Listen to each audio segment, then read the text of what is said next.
সাইহান, সাইহান, ওরে বাবা, আরে বাবা, বললাম একটু খাবার দাবার নিয়ে উপরে আসো।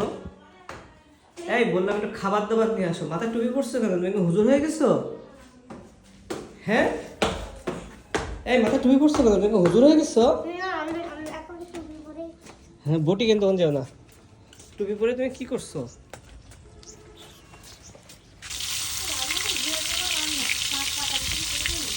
না, এই মাটির চুলে দেবা।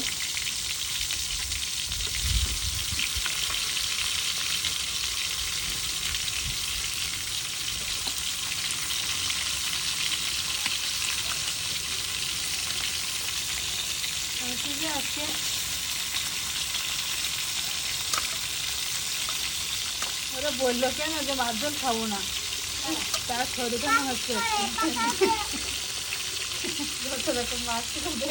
হচ্ছে এমন কোনো মাছ নেই যেটা বেগুনে দেওয়া হচ্ছে না আজকে। ও বললো কেন মাছ ঝোল খাবো না, তরকারি বেশি হয়ে যায়। নতুন করে রান্না করা বেগুনির একটু সেদ্ধ হবে। এক সপ্তাহে সত্যিটা করলে